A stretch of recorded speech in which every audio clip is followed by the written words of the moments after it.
ओम शांति।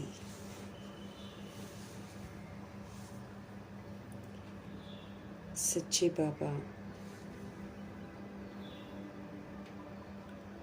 हमको सच सच सब कुछ बताते हैं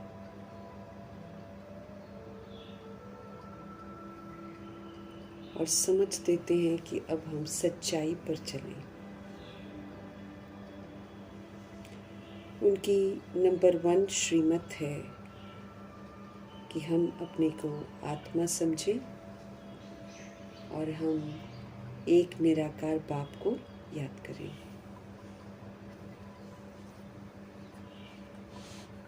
अगर हम याद में रहेंगे तो हम सेफ रहेंगे। स्पष्ट करते हैं, ये भी स्पष्ट करते हैं कि अगर हम याद में रहकर सोचेंगे नहीं, याद में रहकर बोलेंगे नहीं, याद में रहकर कर्म नहीं करेंगे तो हमसे पाप होते रहेंगे और हम बंधन में बंधते रहेंगे।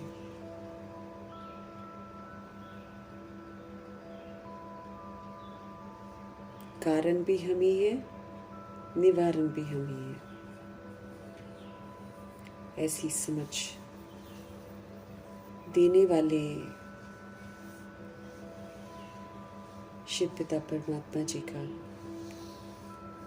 तहे दिल से धन्यवाद करेंगे। एक्यूरेसी से नंबर 1 श्रीमत का पालन करने वाले व्यक्त ब्रह्मा, अव्यक्त ब्रह्मा, गुप्त बड़ी माँ, big brother, great great grandfather का रोल प्ले करने वाली आत्मा ब्रह्मा जी का तहे दिल से हम धन्यवाद करेंगे। धन्यवाद करते हुए दोनों ज़बरदस्त लाइट्स को हाजिर नाजिर करते हुए उनके महावाक्य हम उन्हीं से समझेंगे। ये समझ जो बाबा की हमें मिलती है, ये पूरे यूनिवर्स में फैले, पूरी प्रकृति में फैले, पूरे वायुमंडल में फैले, तत्वों में फैले। दिल से हम सब दुआ करेंगे।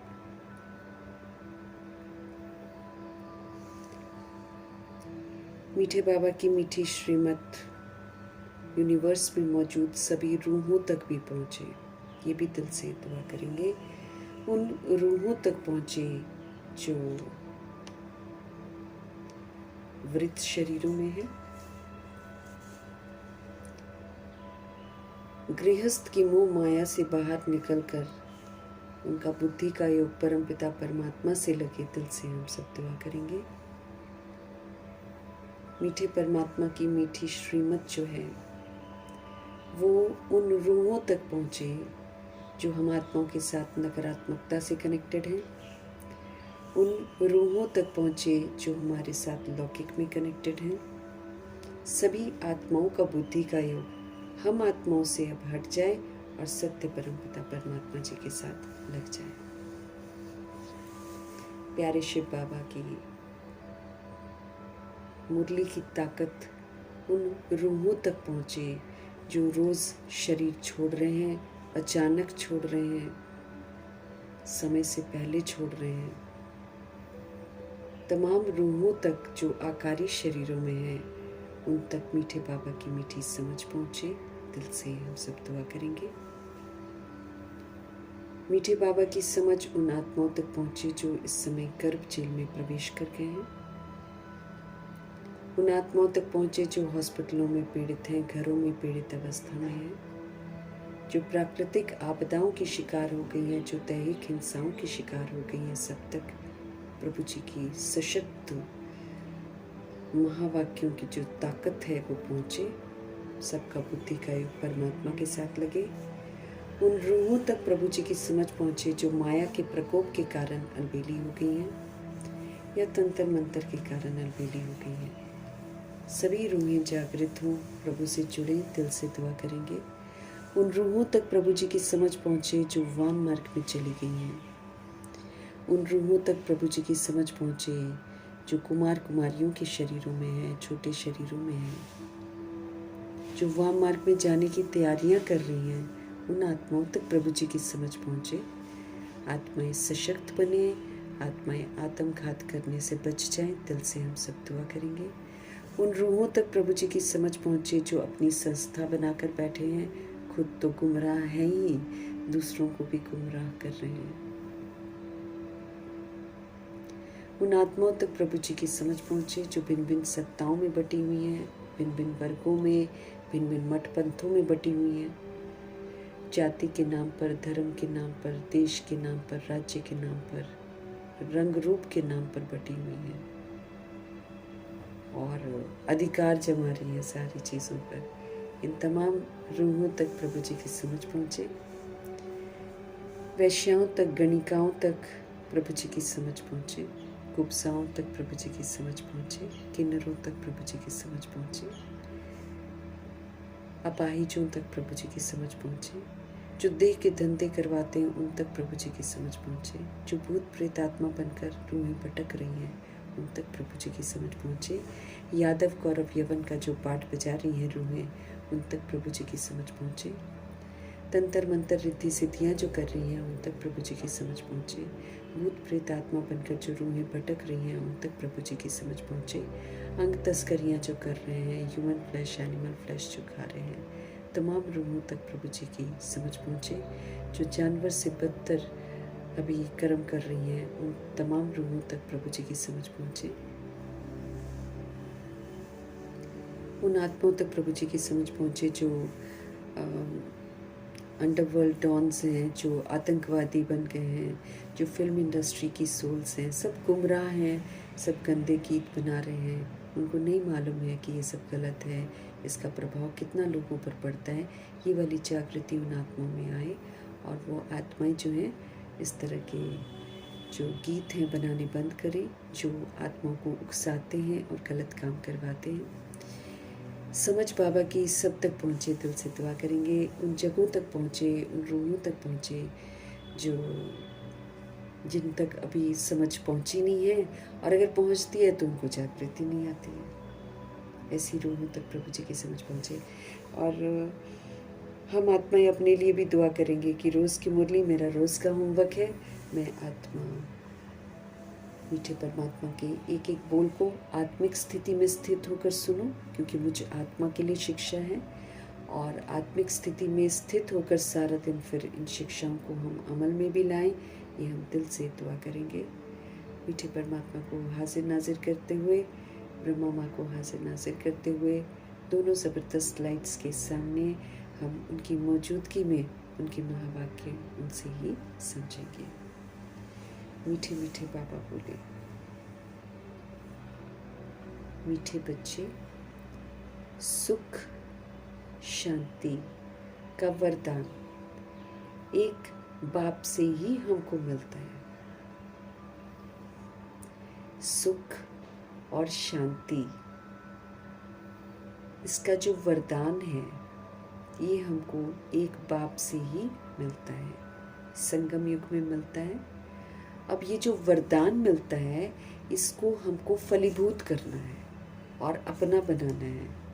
उसकी विधि भगवान बताते हैं कि जो मैं देता हूँ आप उसी स्थिति में रहना शुरू करो, वरदान आपका हो जाएगा। ऐसे समझाते हैं भगवान। तो अभी जैसे हमको बोल रहे हैं कि मीठे बच्चे, सुख शांति का वरदान एक बाप से ही मिलता है। कोई देधारी नहीं दे सकता है हमको सुख और शांति। कई लोग जाते हैं ना, गुरुओं के पास जाते हैं और जो लोग होते हैं उनके पास जाते हैं ना सुख और शांति के लिए, संतों के पास जाते हैं। लेकिन प्रभु जी बोल रहे हैं कि देधारी से ये वरदान मिल ही नहीं सकता है। ये वरदान तो शांति के सागर और सुख के सागर से ही मिलता है, और वो भी तब मिलता है जब हम इस वरदान को फलीभूत करते हैं, अर्थात जो वरदान है उसका स्वरूप बनते हैं। अब जैसे सुख और शांति का वरदान देते हैं बाबा, तो हमको क्या करना है? हमको सदा शांत रहना है, हमको सदा सुखी रहना है। जब हम सदा शांत और सदा सुखी रहेंगे संगम युग में, तो हम देखेंगे धीरे धीरे धीरे धीरे ये जो सुख और शांति है ये मेरे जीवन में धारण हो जाती है। ऐसे हमको वरदान प्राप्त करने हैं भगवान से। तो कोई देहधारी से हमको ये वरदान मिल नहीं सकता है, इसलिए हमें अपना बुद्धि का योग देहधारियों से लगाना ही नहीं है। बाबा आए हैं, हमारे शिव बाबा आए हैं हम आत्माओं को मुक्ति और जीवन मुक्ति की राह दिखाने के लिए। बाबा आए हैं हम आत्माओं को मुक्ति और जीवन मुक्ति की राह दिखाने आए हैं कि कैसे हमको मुक्ति मिलती है, कैसे हमको जीवन मुक्ति मिलती है। रास्ता दिखाते हैं, समझ देते हैं कि हमने देह का विस्तार बनाया है, हमने देह के बंधन बनाए हैं। खेल खेल में हमने बहुत सारे मिट्टी के खिलौने लिए हैं, खूब खेला है हमने 63 जन्म बॉडी ले लेकर। और अब क्या है कि हम खेलते खेलते विस्मृत होकर पाप आत्मा बन गए। अब हमको फिर से पुण्य आत्मा बनना है। फिर से हमको जो विस्तार मैंने बना रखा है उसको बुद्धि से समझ से हटाना है और अब एक सार में स्थित होना है। सार यही है कि हम सभी रूहें हैं और सार यही है कि हम सभी रूहों का बाप जो है वो सुप्रीम रूह है, वही हम रूहों का सर्व संबंधी है। ये तो मृग तृष्णा में विस्मृत होकर हम देहधारियों को अपना रिश्ता बना लेते हैं, लेकिन भगवान हमें तीसरा समझ का नेत्र देकर समझाते हैं कि तुमने तो 63 जन्म देहभान में रिश्ते बनाए हैं, उसमें से तुम पीछे मुड़कर देखो तुम्हारा कौन सा रिश्ता तुम्हारा है। हर बार छोड़ते हैं शरीर, नया घर नया जन्म जहाँ मिलता है वहाँ नए रिश्तों में घुस जाते हैं।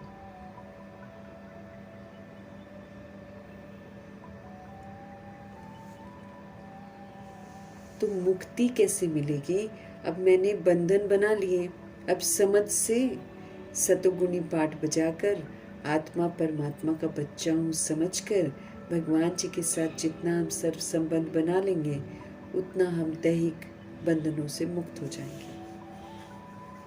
हम दैहिक बंधन में आ गए हैं ना। तो बाबा हमको मुक्ति का रास्ता बताते हैं, कहते हैं निर्वैर बनो, निर्भय बनो, सबको आत्मा रूप में देखो, सबको प्रभु की अमानत के रूप में देखो, आत्मा भाई भाई की वृत्ति से देखो, ड्रामा को समझो। आत्मा पर अधिकार नहीं जमा सकते हैं, चीज़ों पर अधिकार जमाते हैं लेकिन उनमें से कोई चीज़ भी तो अपनी नहीं बनती है। तो रूह पर तो बिल्कुल ही अधिकार नहीं जमा सकते। पहले बच्चे हों घर में, रोल बच्चों का हो, हम उनको बांध नहीं सकते हैं, बांध नहीं सकते हैं रूह को।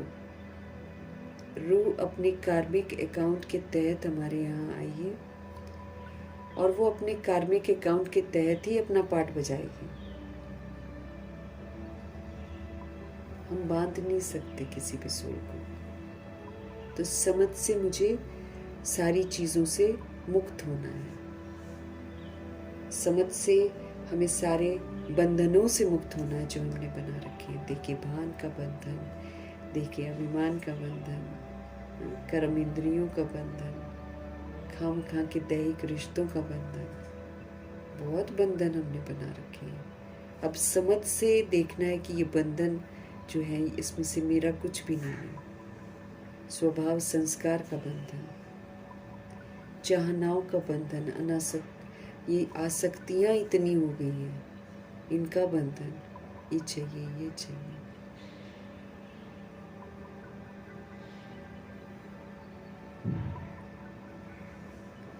और जीवन मुक्ति की राह भी दिखाते हैं बाबा कि कैसे हमको जीवन मुक्ति मिलती है। उसके लिए बाबा क्या बोलते हैं, जीवन में रहते हुए अपने आप को अब ट्रस्टी और सेवाधारी समझो, क्योंकि यही विधि है मुक्त होने की।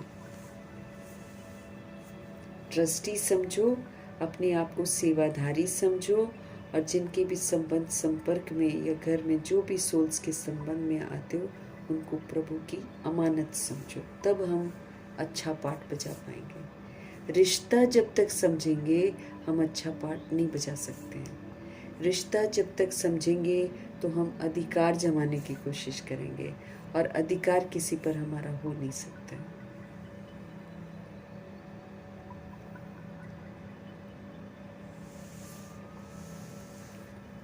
तो जीवन मुक्ति, हम जितना जीवन में रहते हुए अभी अपने को हम आत्मा समझें और घर के सदस्यों को हम प्रभु की अमानत समझें, और फिर श्रीमत प्रमाण सबके साथ सतोगुणी व्यवहार करें। श्रीमत प्रमाण सबको सत्युगी विशेषताओं का सहयोग दें।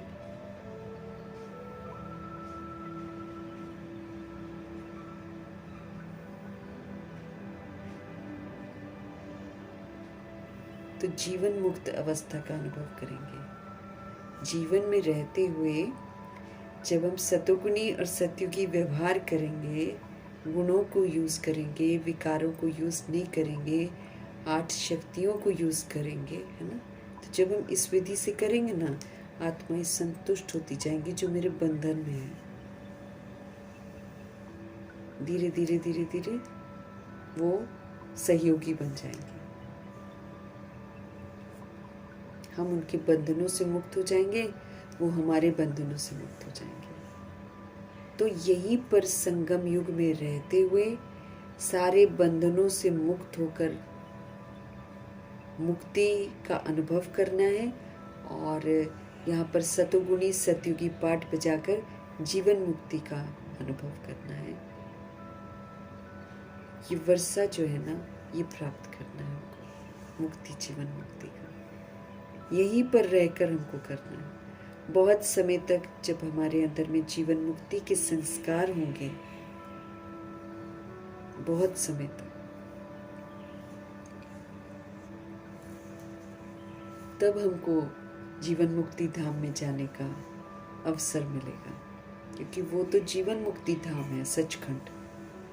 उसमें जाने के लिए यहाँ पर बहुत काल तक मुझे ये सबूत देना पड़ेगा कि गृहस्थ में रहते या व्यवहार में रहते मैं आत्मा जीवन मुक्त अवस्था में रही हूँ। कोई शिकवा नहीं, कोई शिकायत नहीं।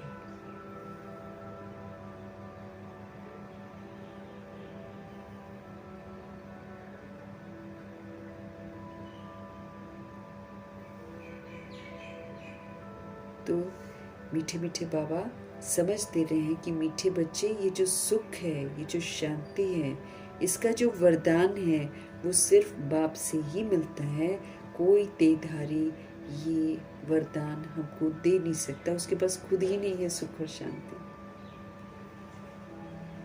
बाबा आए हुए हैं हम आत्माओं को मुक्ति और जीवन मुक्ति की राह दिखा रहे हैं कि कैसे हम मुक्त होंगे और कैसे हम जीवन मुक्त होंगे, कैसे सारे बंधनों को समझ से, बुद्धि से छोड़ना है। तो पहले भगवान जी को अपना सर्व संबंधी बना लेना है। जब हम सर्व संबंधी बाबा को बना लेंगे, उनके साथ रहेंगे, तो हम सारे बंधनों से मुक्त होते जाएंगे, ईश्वरीय सेवा पर लग जाएंगे, है ना। भगवान के साथ सारा कार्मिक अकाउंट जैसे जैसे हम बनाते जाएंगे ना, हमारा हिसाब किताब सबके साथ सेटल हो जाएगा आराम से, और हम निर्बंधन हो जाएंगे, दूसरी सोल भी मेरे से निर्बंधन हो जाएगी। तो बाबा हमको मुक्ति का रास्ता भी बता रहे हैं और जीवन मुक्ति के लिए कह रहे हैं कि ट्रस्टी और सेवाधारी बनकर पाठ बजा लो। तो जो सेवाधारी होगा वो फिर किसी को कुछ थोड़ी बोलेगा, वो अपना काम करेगा और फिर अलग हो जाता है ना। ऐसे ही हमको भी काम करना है और व्यवहार में आना है, खाना पीना बनाना है, सबको खिलाना है, और उसके बाद अशरीरी अवस्था में स्थिर हो जाना है। किसी को पता थोड़ी चलेगा कि हम क्या कर रहे हैं।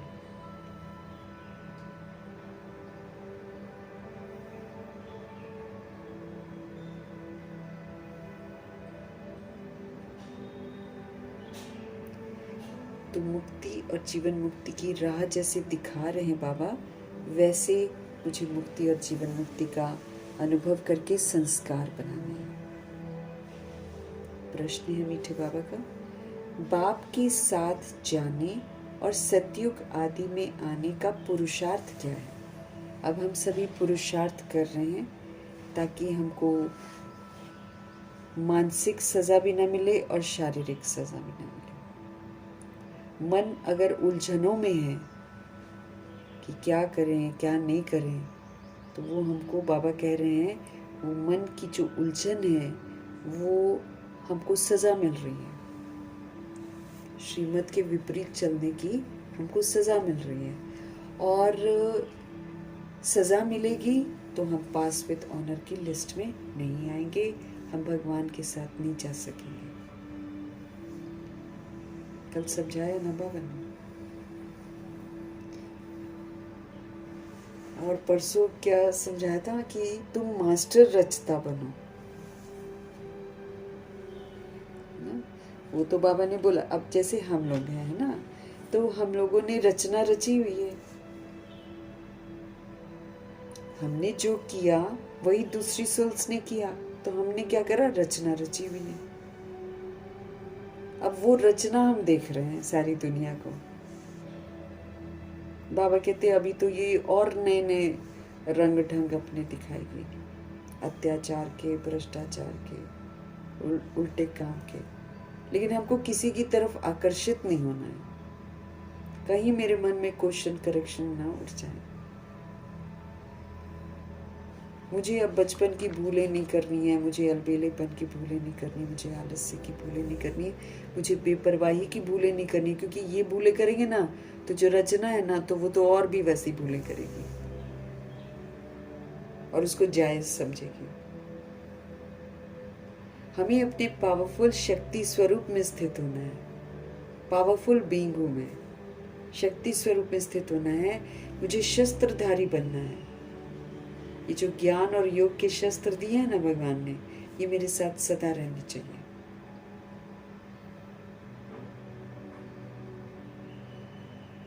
सदा अपने को जागती ज्योत बनकर पाठ बजाना है कि ऑलवेज सोल कॉन्शियस हूं मैं।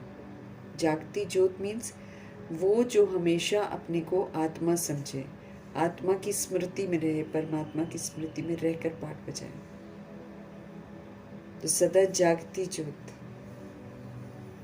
स्वरूप का इसको प्रत्यक्ष करो, तब हम क्या कहलाएंगे, मास्टर रचता।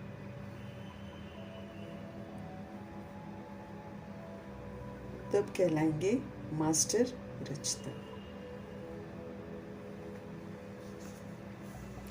तो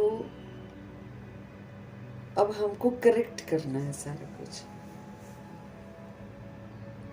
तो बाप के साथ जाने और सतयुग आदि में आने का पुरुषार्थ क्या है। जाना भी चाहते हैं अगर बाप के साथ, और फिर सतयुग में आना भी चाहते हैं इज्जत से, तो उसके लिए क्या पुरुषार्थ करना है। उत्तर है मीठे परमात्मा का, बाप के साथ जाना है अगर, तो फिर पूरा पवित्र बनना है।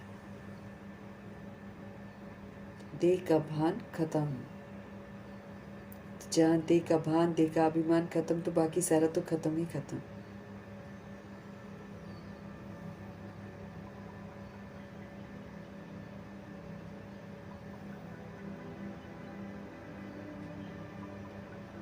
तो बाप के साथ जाना है तो भगवान की कंडीशन है कि पूरा पवित्र बनना है, मतलब संपूर्ण पवित्रता की सारी किताब की विशेषता,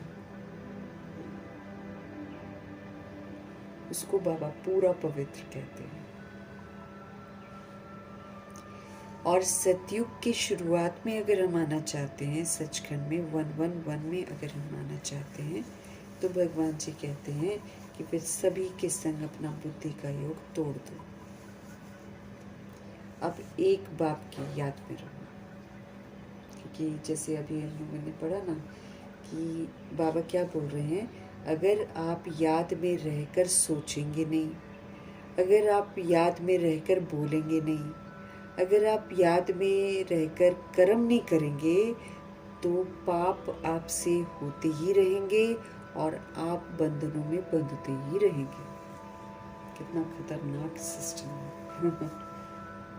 अगर हम याद में रहकर सोचते नहीं हैं, अगर हम याद में रहकर बोलते नहीं हैं, अगर हम याद में रहकर कर्म नहीं कर रहे हैं, तो हम पाप कर रहे हैं और बंधन में हम बंधते ही जा रहे हैं। स्पष्ट करते हैं बाबा कि याद में अगर आप सदा रहेंगे तभी आप सेफ रहेंगे।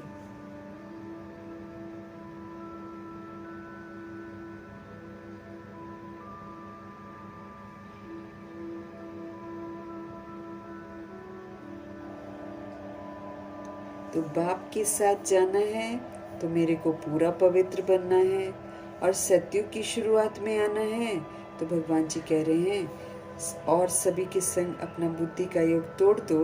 रहना साथ में है, लेकिन वो जो संग है ना कि युगल है या बच्चा है या चाचा है चाची, जो संबंध है ना उसको भूलो, पापा कहते हैं वो मायावी है, वो कर्मा है। उससे बुद्धि का योग तोड़ो। अब एक बाप की याद में रहो, हमेशा हमेशा बाप की याद में रहने में ही कल्याण है।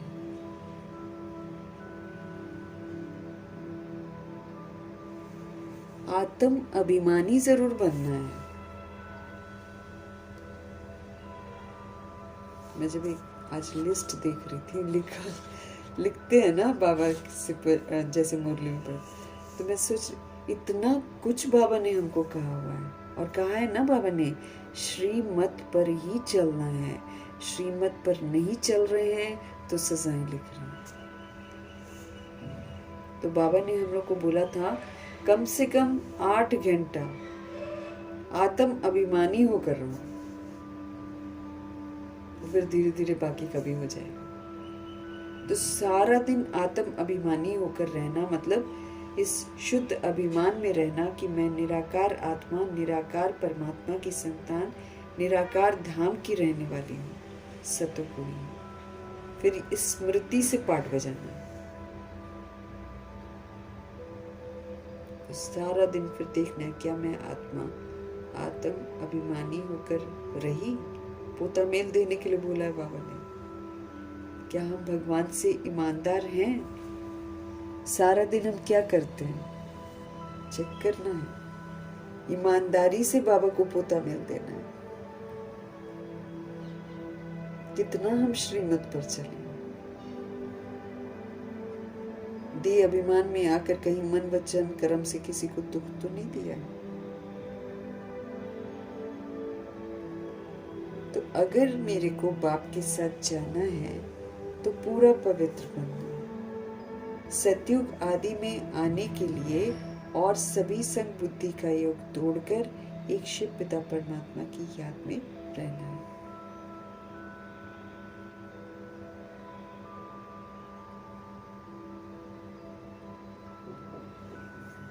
आत्म अभिमानी जरूर रहना है सारा दिन।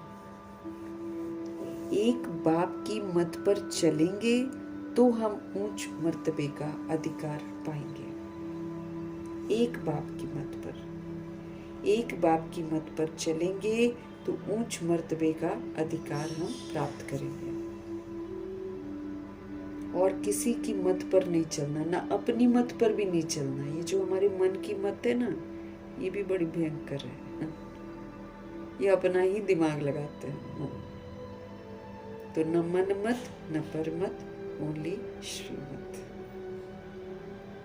तब हम सतयुग की शुरुआत में आ सकेंगे, जब हम बिल्कुल सच्चे बन जाएंगे, बिल्कुल मासूम बन जाएंगे। बचपन होता है ना, एकदम बचपन, जब इन्फेंट होता है, न्यू बॉर्न बेबी होता है, जब उसको सिखाया नहीं गया होता है, तो वो कभी भी नहीं पहचानता है कि मेल है फीमेल है, इसमें माँ कौन है बाप कौन है, उसको थोड़ी पता चलता है।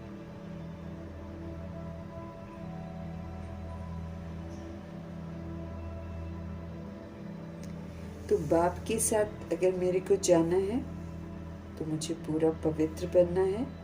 सतयुग की शुरुआत में आना है तो सब तरफ से बुद्धि का योग हटाकर अपने बाप के साथ लगाना है और उन्हीं को याद करना है। सारा दिन आत्म अभिमानी होकर रहना है और एक बाप की मत पर चलेंगे तो फिर हम ऊंच मर्तबे के अधिकारी बन जाएंगे। गीत है नयनहीन को राह दिखाओ प्रभु, पग पग ठोकर खाओ। समझ से अंधे होते हैं ना, तब ऐसा बोलते हैं, वरना तो बाबा कहते हैं आंखें तो होती हैं फिर भी ऐसा क्यों बोलते हैं? क्यों? क्योंकि हम समझ से अंधे हो जाते हैं। ओम शांति। तो आ गए हैं बाबा हम लोग को, हम नयनहीन को राह दिखाने के लिए आ गए हैं बाबा। ओम शांति। ये गीत किसने गाया? बच्चों ने, क्योंकि बाप तो एक ही है। ये गीत किसने गाया? बच्चों ने, है ना, क्योंकि बाप तो एक ही है। उसको ही रचता कहा जाता है। रचना रचता को पुकारती है। रचता, है ना, रचता कहा जाता है क्योंकि बाप तो एक ही है, उसको ही रचता कहा जाता है। रचना रचता को पुकारती है। हम सभी आत्माएं भगवान की रचना है, हम पुकारते हैं भगवान को। बाबा ने समझाया है कि भक्ति मार्ग में तो तुमको दो बाप है। भक्ति मार्ग में दो बाप है, एक शरीर का बाप है ना, और एक भगवान को बाप समझते हैं। जानते नहीं है लेकिन समझते हैं, मतलब बोलते हैं कि भगवान है, भगवान। तो भक्ति मार्ग में तुमको दो बाप है, एक शरीर का और दूसरा पारलौकिक बाप है, आत्मा का बाप है। सभी आत्माओं का बाप एक ही है। ये नहीं जानते हैं ना, इसलिए सब लड़ रहे हैं एक दूसरे के साथ, लेकिन बाप तो सभी का एक ही है।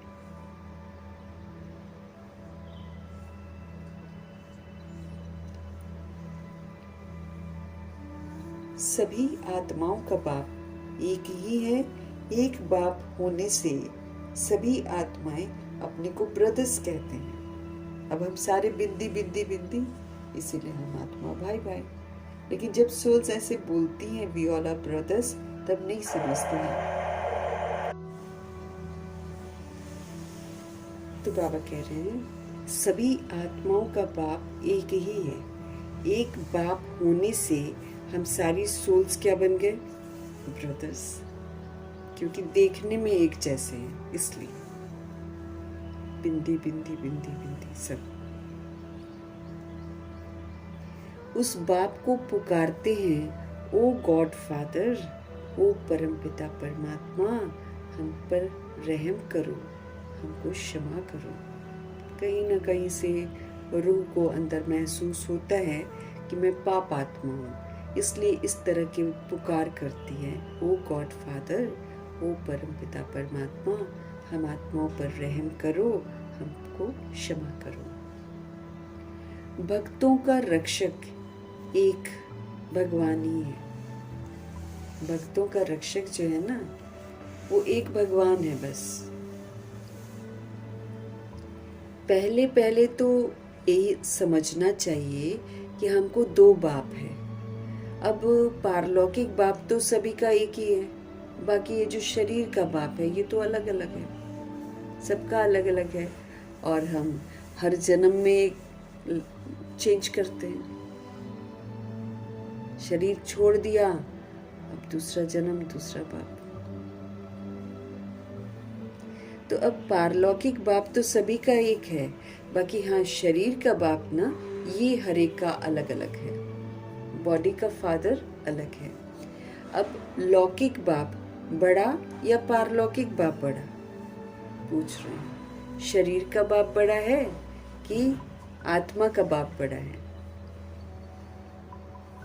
लौकिक बाप को तो कभी भगवान व परमपिता परमात्मा नहीं कहेंगे। शरीर के बाप को भगवान थोड़ी कहेंगे हम। आत्मा का बाप एक ही परमपिता परमात्मा है। हम सभी रूहों का जो बाप है। अब हम बन गए हैं हिंदू मुस्लिम सिख ईसाई, तो अब थोड़ी कि हिंदू मुस्लिम सिख ईसाई, रूह जो बॉडी में है, यूनिवर्स में मौजूद 800 करोड़ रूहें अगर हैं शरीरों में, आकारी में है चाहे साकारी में है, सभी रूहों का बाप शिव बाबा है। बॉडी लेकर कभी वो उसको बाप बनाते हैं, कभी उसको बाप। लेकिन असल में चाहे वो कितनी भी बॉडीज ले ले और कितने भी बाप बना ले, असल बाप तो यही है, आत्मा का। लौकिक बाप जो शरीर का बाप है उसको तो कभी भगवान नहीं कहेंगे, परमपिता परमात्मा नहीं कहेंगे। आत्मा का बाप एक ही परमपिता परमात्मा है, बस। आत्मा का नाम कभी बदलता ही नहीं, आत्मा आत्मा ही होती है।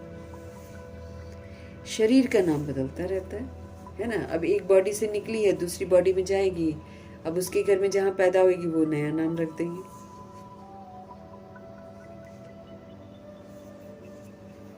तो आत्मा नहीं बदलती, आत्मा तो वैसी की वैसी है। आत्मा तो बड़ी छोटी भी नहीं होती है, वो हमेशा ही यंग है। क्योंकि देखो, अगर वो एक वृद्ध शरीर को छोड़ती है तो जाके छोटे बच्चे में घुस जाती है। तो वहां से पता चलता है ना कि सोल जो है ना वो नहीं बदलती है, वो तो देह के भान और अभिमान में, देह अभिमान में परिवर्तन, देह में परिवर्तन आता है। लेकिन जब उसका पाठ पूरा हो जाता है छोड़ देती है, फिर जाकर एक बच्चे में घुस जाती है। अगर वो वृद्ध होती आत्मा तो वो बच्चे में क्यों जाती? आत्मा भिन्न भिन्न शरीर लेकर पाठ बजाती है, शरीर का नाम बदलता है।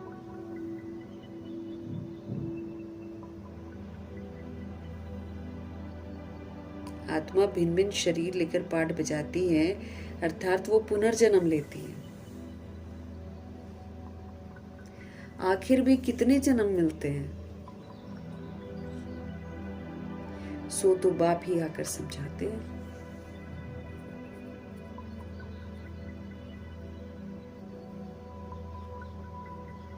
आखिर भी कितने जन्म मिलते हैं? सो तो बाप ही आकर समझाते हैं। बच्चे, तुम अपने जन्मों को नहीं जानते हो। बाप आते ही भारत में है, उनका नाम शिव है।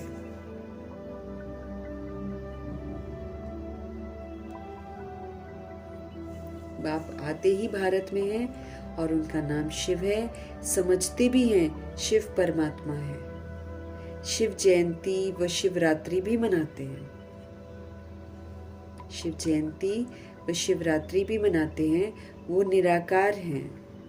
जैसे आत्मा भी निराकार है, निराकार से साकार में आते हैं पाठ बजाने के लिए।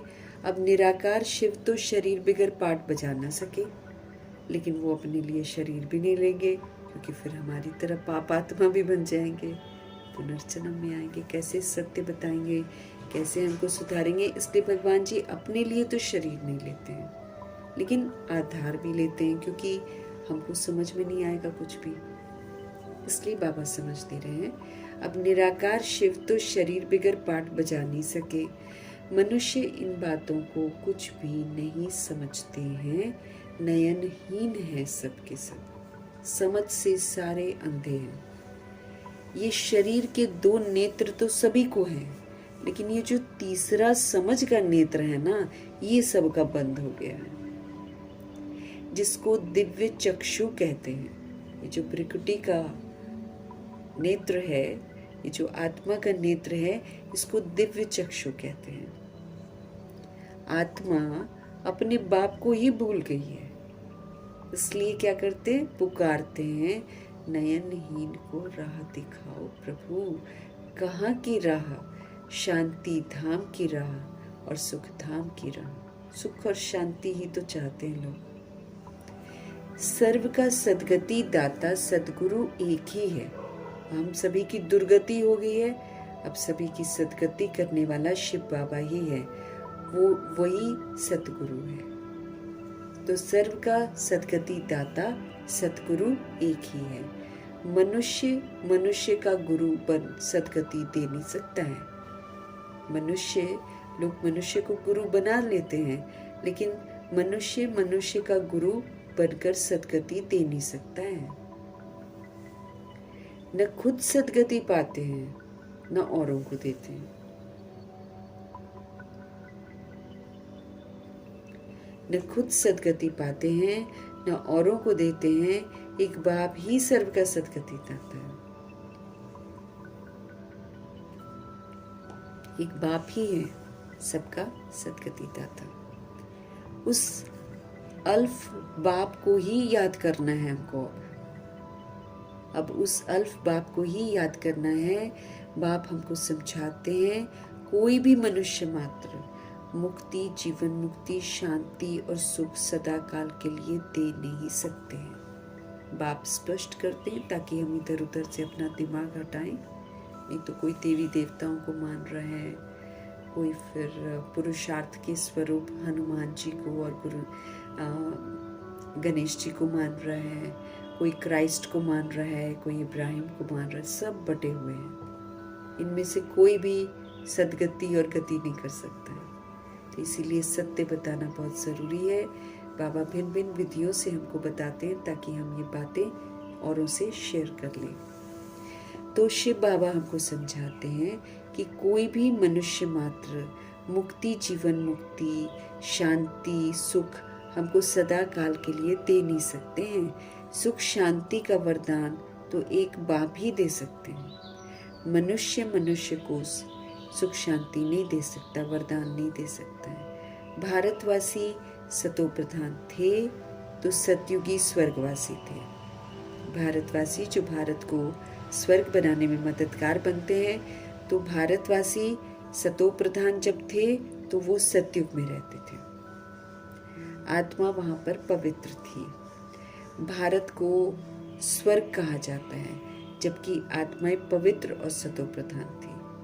भारत जब स्वर्ग होता है तो वहाँ पर जो रूहें होती हैं वो सारी पवित्र होती हैं, सतो प्रधान होती हैं।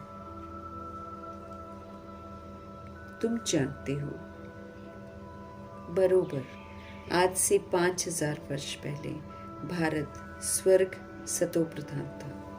तुम जानते हो बरोबर आज से 5000 वर्ष पहले भारत जो है वो स्वर्ग था, सतो प्रधान था। अभी कलयुग का भी अंत चल रहा है। इसको नर्क कहा जाता है। यहाँ पर लोग नर्क वाले काम करते हैं। यही भारत कभी स्वर्ग था तो कितना धनवान था। हीरे जवाहरों के महल थे। बाप बच्चों को याद दिलाते हैं सतयुग आदि में इन लक्ष्मी नारायण की राजधानी थी। बाप बच्चों को याद दिलाते हैं कि सतयुग जो है ना, सतयुग की शुरुआत में लक्ष्मी नारायण की राजधानी थी। उसको स्वर्ग कहते थे, उसको वैकुंठ कहते थे। अभी तो स्वर्ग है ही नहीं, ये बाप समझाते हैं। बाबा भारत में ही आते हैं, निराकार शिव की जयंती भी मनाते हैं, परंतु वो क्या करते हैं ये कोई भी नहीं जानता। निराकार शिव की जयंती, शिव जयंती मनाती हैं सोल्स, लेकिन वो क्या करते हैं? कितनी 12 ज्योतिर्लिंगम बनाकर नाम भी दे रखे हैं, लेकिन फिर भी समझते नहीं है कि शिव बाबा क्या क्या आकर करते हैं। ये कोई नहीं जानते। हम आत्माओं का बाप जो है ना वो शिव है, उनकी हम जयंती मनाते हैं। हम आत्माओं का बाप कौन है? हम आत्माओं का बाप शिव है और उनकी हम जयंती मनाते हैं। बाप की बायोग्राफी को भी नहीं जानते हैं, शिव बाबा की बायोग्राफी को भी नहीं जानते हैं। गाया भी जाता है दुख में सिमरन सब करें। गाया भी जाता है दुख में सिमरन सब करे, पुकारते हैं ओ गॉड फादर हम पर रहम करो। हम बहुत दुखी हैं क्योंकि ये है ही रावण का राज्य। बाप की बायोग्राफी को नहीं जानते हैं, लेकिन जब दुखी होते हैं तो सिमरन जरूर करते हैं और फिर पुकारते हैं ओ गॉड फादर हम पर रहम करो। हम बहुत दुखी हैं क्योंकि ये रावण का राज्य है। क्यों दुखी हैं? क्योंकि ये रावण का राज्य है। वर्ष वर्ष रावण को जलाते हैं ना, परंतु ये किसको पता नहीं है कि 10 शीश वाला रावण क्या चीज है, परंतु ये किसको पता नहीं है कि 10 शीश वाला रावण क्या चीज है, हम उनको जलाते क्यों हैं। ये कौन सा दुश्मन है जो उनकी एफिजी बनाकर जलाते हैं, लोग पुतला बनाते हैं और जलाते हैं। भारतवासी बिल्कुल नहीं जानते हैं, क्योंकि ज्ञान का तीसरा नेत्र नहीं है, समझ का नेत्र ही नहीं है, इसीलिए वो नहीं जानते। बस हर बार एफिजी बनाते हैं, जलाते हैं।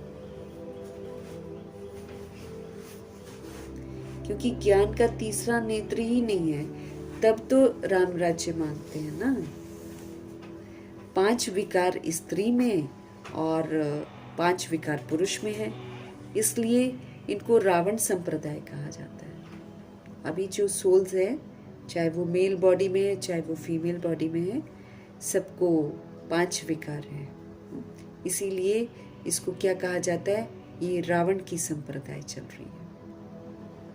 ये रावण 5 विकार ही सबसे बड़े से बड़े दुश्मन है, जिसका फिर एफिजी बनाकर लोग जलाते हैं। भारतवासियों को ये पता ही नहीं पड़ता है कि रावण है कौन। जो भारत को स्वर्ग बनाते हैं उनको ये मालूम ही नहीं है।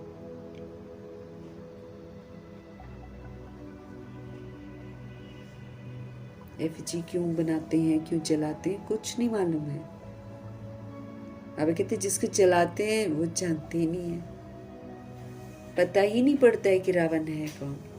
ये रावण राज्य कब से शुरू हुआ नहीं जानते हैं, ये भी किसको पता नहीं। अब बाबा समझाते हैं कि राम राज्य जो है ना वो सत्युक्त रहता है, और रावण का जो राज्य है वो द्वापर और कलयुग है। सतयुग में इन लक्ष्मी नारायण का राज्य था। बाबा समझाते हैं कि सतयुग जब था ना तो इन लक्ष्मी नारायण का राज्य था। इन्हों को ये राज्य कहाँ से मिला, इनको ये राज्य कैसे मिला, ये कोई नहीं जानते।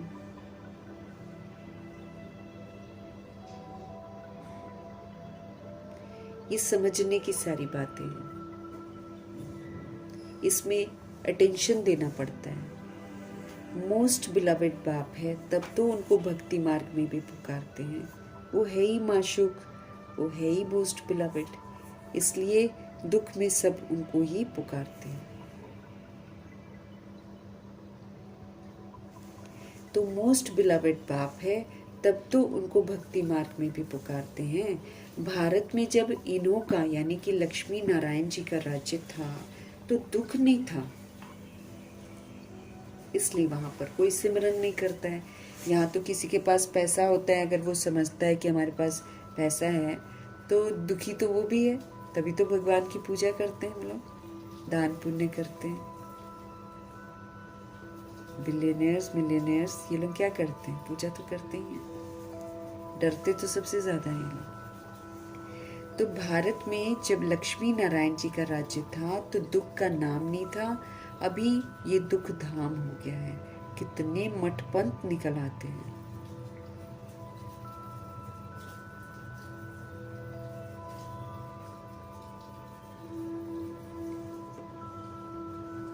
अभी दुख धाम है, कितने अनेक धर्म है। अभी सतयुग में एक धर्म था पवित्रता का, यहाँ कितने सारे धर्म हैं। इतनी सब आत्माएं कहाँ चली जाएंगी, किसको पता नहीं है कि 800 करोड़ आबादी कहाँ जाएगी। क्यों? क्योंकि सब नयनहीन है, समझ का नेत्र सबका बंद है।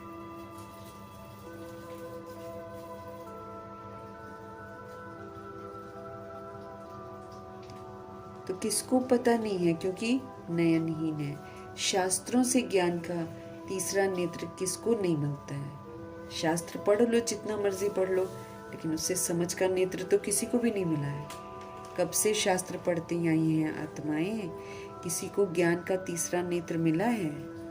ज्ञान नेत्र तो ज्ञान सागर परमपिता परमात्मा ही देते हैं। शिव बाबा ही आकर हमको समझ का नेत्र देते हैं, बाकी और कोई सोल ऐसा कार्य नहीं कर सकती है।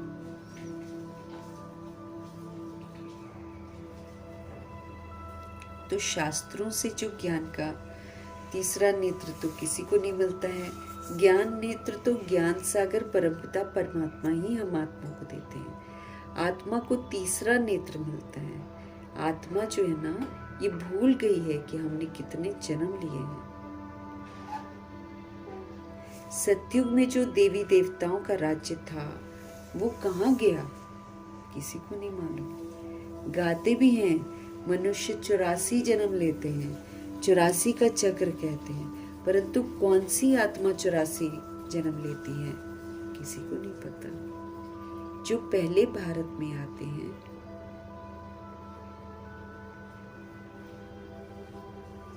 चौरासी का मनुष्य 84 जन्म लेते हैं मैक्सिमम जो होता है।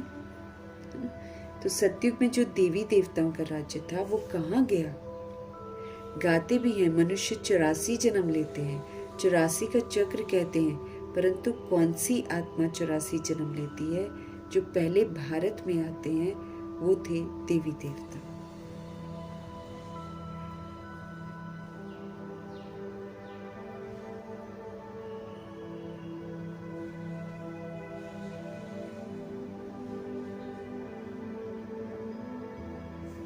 तो बाबा कह रहे हैं 84 जन्म लेते हैं, 84 का चक्र कहते हैं ना, परंतु कौन सी आत्मा 84 जन्म लेती है। जो पहले भारत में आते हैं वो थे देवी देवता, फिर 84 जन्म भोग कर अंत में पतित बन जाते हैं। गाते भी हैं, हे पतित पावन, तो सिद्ध करते हैं ना कि हम पतित हैं, इसलिए पुकारते हैं, हे पतित पावन, हमें पावन बनाने आओ, क्योंकि वो पतित बन गए हैं, इसलिए वो पुकारते हैं ऐसे। तो जो खुद ही पतित है वो फिर औरों को पावन कहाँ से बनाएगा। जो खुद ही बाबा कहते हैं पतित है, वो फिर दूसरों को पावन कहाँ से बनाएगा। बाप समझाते हैं, आधा कल्प भक्ति मार्ग में रावण राज्य 5 विकार होने के कारण भारत ने इतना दुख को पाया है। 84 जन्म तो लेते ही हैं, उनका भी हिसाब समझना चाहिए।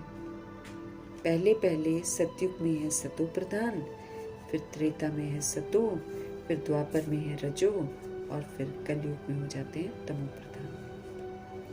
आत्मा में खाद पड़ती है, सारी खाद कहाँ पड़ रही है, आत्मा में। बाप आते ही कहाँ पर है, भारत में। शिव जयंती है ना, और सभी जितनी भी सोल्स हैं वो तो गर्भ में जन्म लेती हैं। बाप कहते हैं, मैं साधारण बूढ़े तन में प्रवेश करता हूँ, जिनका ये बहुत जन्मों के अंत का जन्म है। भगवान फिर खुद आकर बताते हैं कि भाई मैं ऐसे से आता हूँ। वो सोल जो पूरा 84 जन्म लेती है, उनमें वैराग आता है, उनको भक्ति का फल देने के लिए शिव बाबा आते हैं।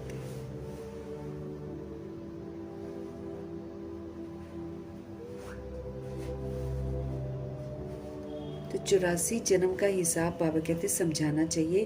पहले पहले सतयुग में सब है सतो प्रधान, फिर त्रेता में हो जाते हैं सतो, फिर द्वापर में हो जाते हैं रजो, और फिर कलयुग में हो जाते हैं तमो प्रधान।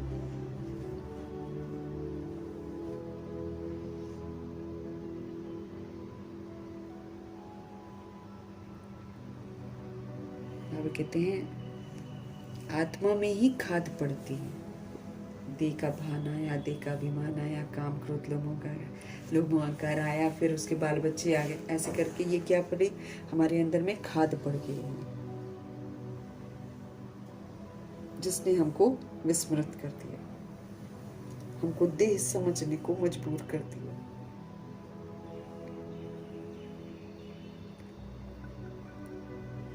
तो आत्मा में खाद पड़ती है। बाप तो आते ही भारत में है, शिव जयंती है ना, और सभी आत्माएं तो गर्भ में जन्म लेती हैं। बाप कहते हैं मैं साधारण बूढ़े तन में प्रवेश करता हूँ, जिनका ये बहुत जन्मों के अंत का जन्म है। मैं उनके शरीर का आधार लेता हूँ। खुद बताते हैं कि मैं कैसे, और वो भी ब्रह्मा जी मरजीवा बनकर दिखाते। दादा लेखराज से पूरा मर के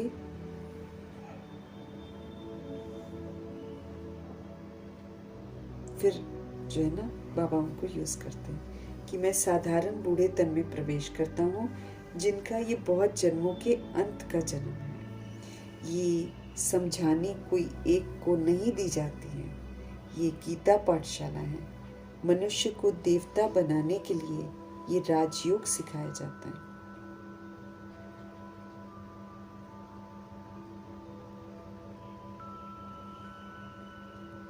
तो बाबा कह रहे हैं मनुष्य को देवता बनाने के लिए ये राजयोग सिखाया जाता है, क्योंकि जब तक हम राजा बनेंगे नहीं, हम सतोगुणी सत्यों की पाठ बजाएंगे नहीं, तो कैसे देवता बनेंगे? देवता तो देने वाला है, देवता सदा देता है। इसलिए बाबा हमको बोलते हैं कि दाता के बच्चे हो, अब सबको सुख और शांति, सहयोग, सहन करना सब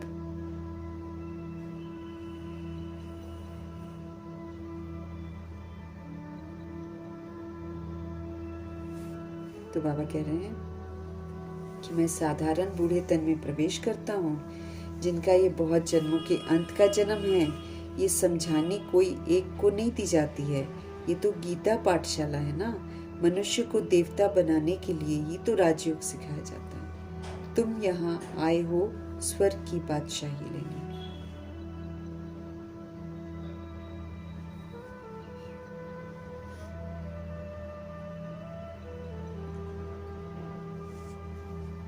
तो बाबा देवता बनाने के लिए क्या करते हैं? राजयोग सिखाते हैं उनको कि राजा बनो, मेरे साथ योग लगाओ और श्रीमद् प्रमाण पाठ बजाओ।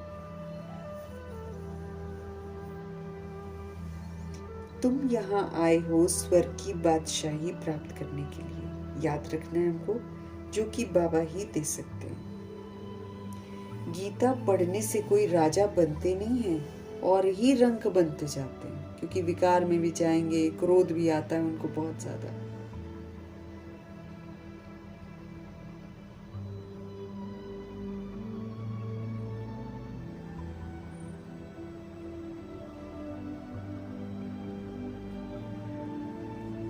मनुष्य को देवता बनाने के लिए राजयोग सिखाया जाता है।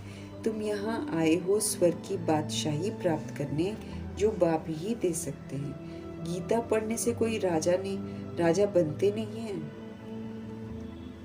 ये तो विधियां सारी बाबा बताते हैं। तो गीता पढ़ने से कोई राजा बनते नहीं है और ही बाबा कहते रंक बन जाते हैं। तो बाप गीता का ज्ञान सुनाए, राजा बाप जो हैं गीता का ज्ञान सुनाकर हमको राजा बनाते हैं, स्वराज्य अधिकारी बनाते हैं।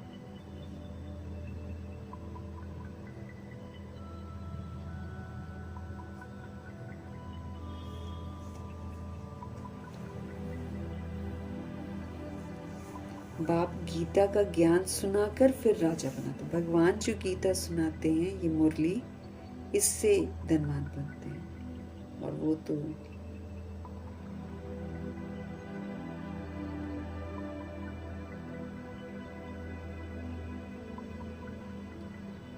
बाप गीता का ज्ञान सुनाकर हमको राजा बनाते हैं।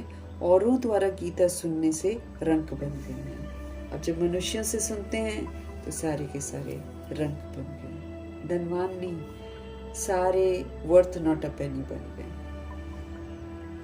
भारत में जब इन लक्ष्मी नारायण का राज्य था तो वहां पर प्योरिटी भी थी, पीस भी था और प्रॉस्पेरिटी भी थी। पवित्र गृहस्थ आश्रम था, वहां हिंसा का नाम ही नहीं था। वहां हिंसा का नाम नहीं था।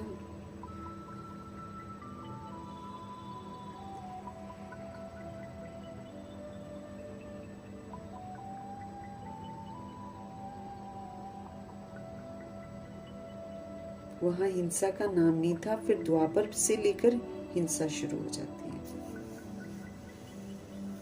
काम कटारी चलाते चलाते तुम्हारी ये हालत आकर हुई है। सतयुग में 100% तुम सॉल्वेंट थे, सतो प्रधान थे, खुशहाल थे।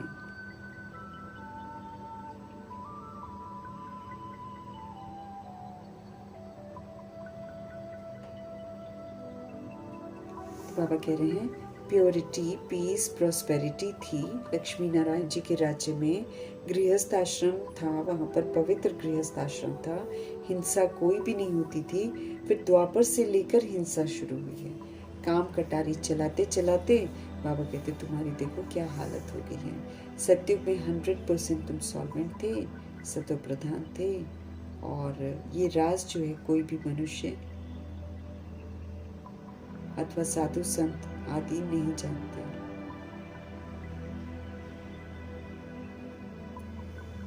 तो काम कटारी चलाते चलाते तुम्हारी ये हालत आकर हुई है।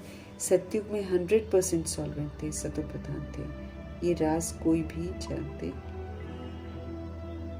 ये राज कोई भी मनुष्य अथवा साधु संत आदि नहीं जानते। जो राज बाबा हमको बताते हैं और बताते कि 100% सॉल्वेंट था भारत, सतो प्रधान था, ये कोई भी मनुष्य आत्मा बता नहीं सकती है। बाप जो ज्ञान का सागर है, बाप जो पतित पावन है, वही तो आकर सतो प्रधान बनने की हमको युक्ति बताते हैं। बाप जो ज्ञान के सागर हैं, जो पतितों को पावन बनाने वाले हैं, वही तो आते हैं और हमको बताते हैं कि सतो प्रधान कैसे बना जाता है।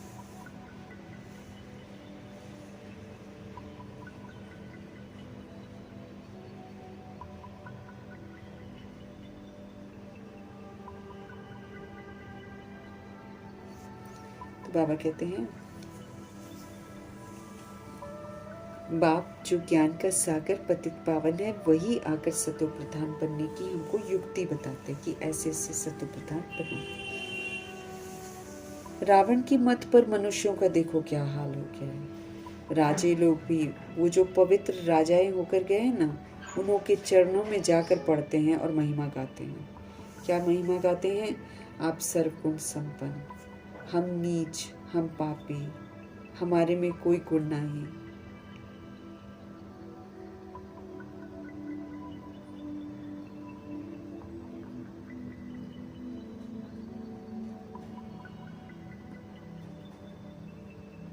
आप सर्वगुण, बाबा कहते हैं, उन्हों दुनिया में तो चरणों में पढ़ते हैं, है ना, और महिमा भी गाते हैं, आप सर्वगुण संपन्न, हम नीच पापी, हमारे में कोई गुण नहीं। फिर कहते हैं आप पे ही तरस पड़े, मतलब आप ही हम पर तरस करो, हमको आकर मंदिर के लायक बनाओ। किसकी भी समझ में नहीं आता है कि बाप कैसे आकर फिर से देवी देवता धर्म की स्थापना कराते हैं।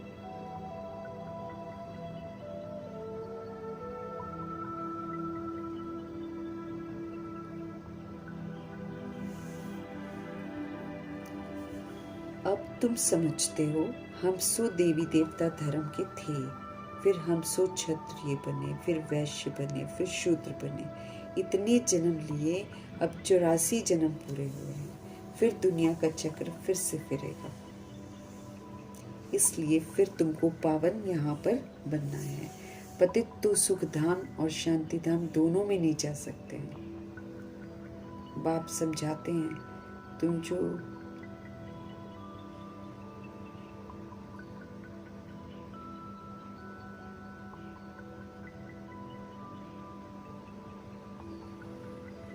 इसलिए फिर तुमको पावन तो यहाँ पर ही बनना है, बाबा कहते हैं। अब समझ में आ गया कि हम ही देवी देवता धर्म के थे, फिर हम क्षत्रिय बने, फिर हम वैश्य बने, फिर हम शूद्र बने। अब बाबा ने हमको ब्राह्मण बनाया। अब ब्राह्मण बनकर हमको सारे जो भी कर्तव्य हैं वो हमको पूरे करने। तो बाबा कहते फिर दुनिया का चक्र फिरना चाहिए ना, इसलिए फिर तुमको पावन यहाँ बनना है। पतित तो सुखधाम शांति धाम में नहीं जा सकते हैं। अगर हम पतित रह गए, कहीं भी सोच में भी पतित बना रह गया, देह अभिमान रह गया, तो सुखधाम शांति धाम में हम नहीं जा सकते हैं।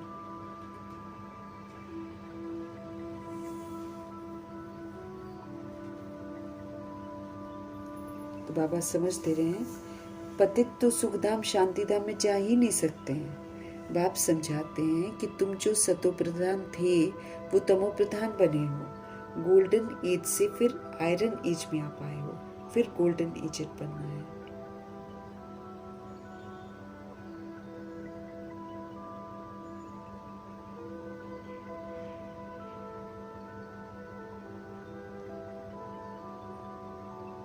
तो बाप समझाते हैं कि तुम जो सतो प्रधान थे वो तमो प्रधान बने हो। गोल्डन एज से तुम आयरन एज में आए हो, फिर अब तुमको गोल्डन एज बनना है। करेक्ट करो और गोल्डन एज बन जाओ, ये समझ देते हैं। गलतियां की हैं, गिरे हैं, वो तो समझ में आ गया। अब हमको गोल्डन एजेड पुरुषार्थ चाहिए।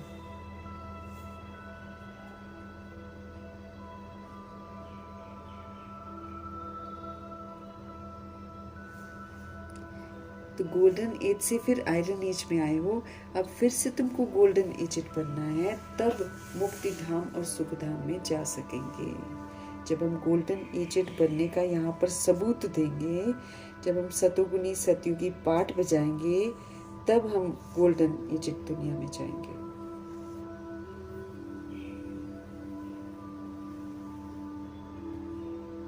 तब बाबा कहते जब गोल्डन एजेड बन जाओगे ना, तब मुक्ति धाम और सुख धाम में।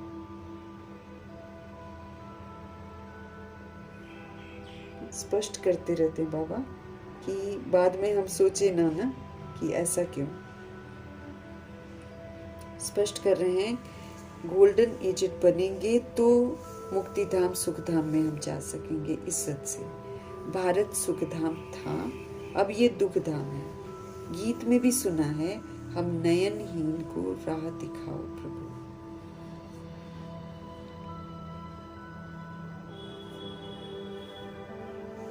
हम अपने शांति धाम में कैसे जाएं?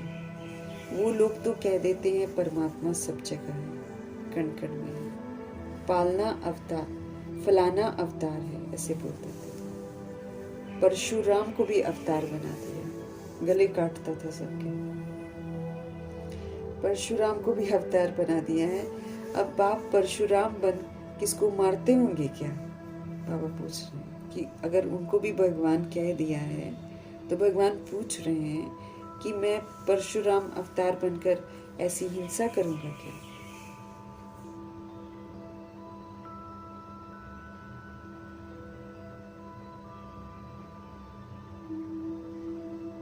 तो परशुराम अवतार है ऐसा बोलते हैं। अब बाप परशुराम बनेंगे तो किसको मारते होंगे क्या? हो ही नहीं सकता है। बाप समझाते हैं तुमने इस चक्र में कैसे 84 जन्म लिए हैं।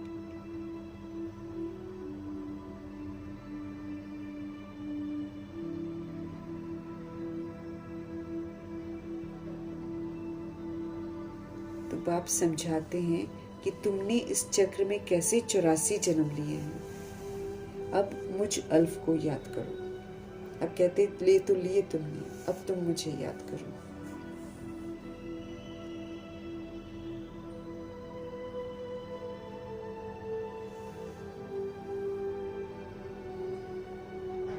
हे आत्माएं, देही अभिमानी बनो।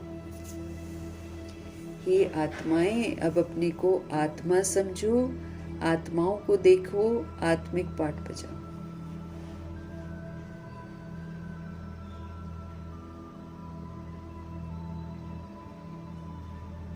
तो बाबा कह रहे हैं हे आत्माएं, अब देही अभिमानी बनो। अब देह के अभिमान को तुम छोड़ दो, अब तुम आत्म अभिमानी होकर रहो। देह अभिमानी बन तुम बिल्कुल ही दुखी कंगाल नरकवासी बन पड़े। समझ दे रहे हैं कि जब से हमारे अंदर में देह का अभिमान आया है ना, तब से हम दुखी हैं, तब से हम कंगाल हैं और तब से हम नरकवासी बने।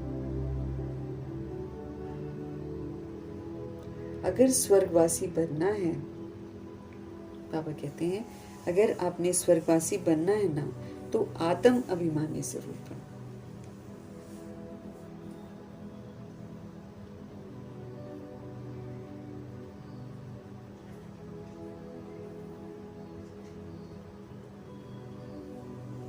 तो आत्म अभिमानी जरूर बनना है। आत्मा ही एक शरीर छोड़कर दूसरा लेती है कि और आत्मा ही पुनर्जन्म में आकर पाठ बजाते बजाते पतित बनती है। इसलिए आत्मा को ही सुधरना है।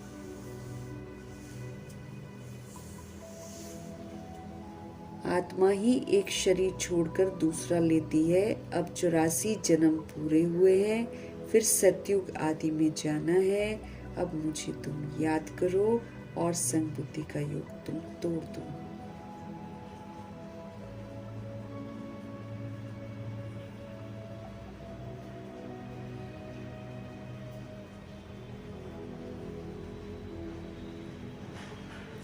तो अब 84 जन्म पूरे हुए हैं, फिर सतयुग आदि में जाना है।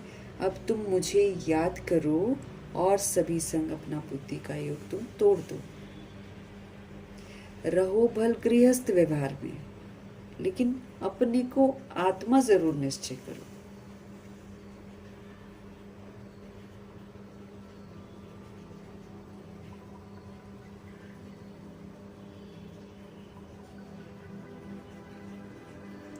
तो मुझे याद करो, बाबा कहते, और देही अभिमानी जब तुम बन जाओगे तो खाद सब सारी जो है ना जल जाएगी। जो हमारे अंदर रावण पना है, कंस पना है ना, ये सारा खत्म हो जाएगा। तुम पवित्र बन जाएंगे। फिर मैं सब बच्चों को ले जाऊंगा घर।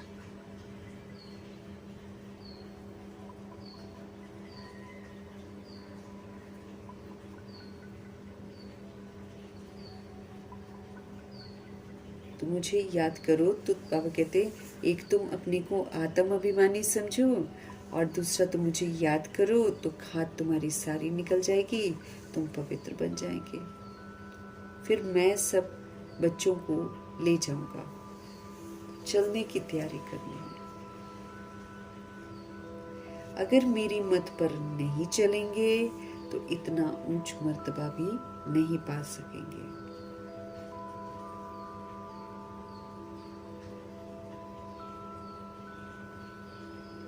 बाबा कहते हैं, तुम मुझे याद करो तो खाद सब जल जाएगी, तुम प्योर बन जाएंगे। फिर मैं सब बच्चों को घर ले जाऊंगा। अगर मेरी मत पर आप नहीं चलेंगे तो फिर इतना ऊंच मर्तबा भी आप नहीं पाएंगे।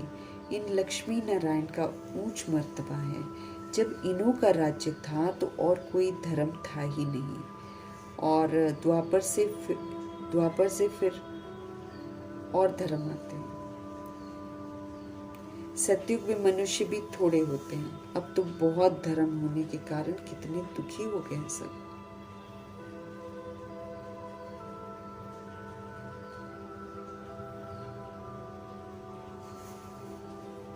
तो जब इन्हों का राज्य था तो और कोई धर्म नहीं था। द्वापर से फिर और धर्म आते हैं। सतयुग में मनुष्य भी थोड़े होते हैं। अब तो बहुत धर्म होने के कारण कितने दुखी भी हो गए हैं। वही देवता धर्म वाले अब फिर से पतित होने से अपने को देवता तो कह नहीं सकते हैं, तो हिंदू कह देते हैं, हिंदू नाम रख दिया है। बाप समझाते हैं, तुम जब लायक देवी देवता थे ना, तब सारे विश्व पर आपका राज्य था। जब तुम लायक थे, जब तुम देवी देवता थे, तो सारे विश्व पर राज्य था, सब सुखी थे। अब दुखी बन पड़े हैं। भारत हेवन था, वो अब हेल बन गया।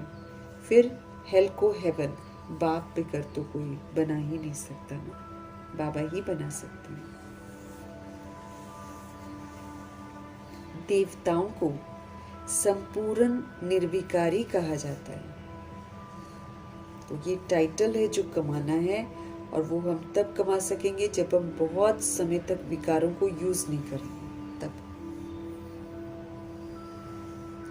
तो देवताओं को संपूर्ण निर्विकारी कहा जाता है। यहाँ के मनुष्य तो संपूर्ण विकारी हैं। कलयुग में सभी संपूर्ण विकारी हैं, और उल्टा जो संपूर्ण निर्विकारी बनते ना, उनसे थोड़ा दूर दूर हटते हैं। तो यहाँ के मनुष्य तो संपूर्ण विकारी हैं। इनको कहा ही जाता है सब पतित हैं। भारत कभी शिवालय था, शिव बाबा की स्थापना की हुई थी। बाप स्वयं बना, बाप स्वर्ग बनाते हैं, फिर रावण क्या करता है, उसको नरक बना देता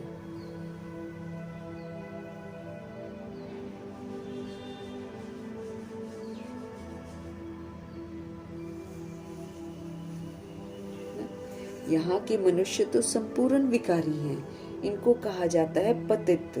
भारत शिवालय था, शिव बाबा की स्थापना की हुई थी। बाप स्वर्ग बनाते हैं और फिर रावण नरक बनाते हैं।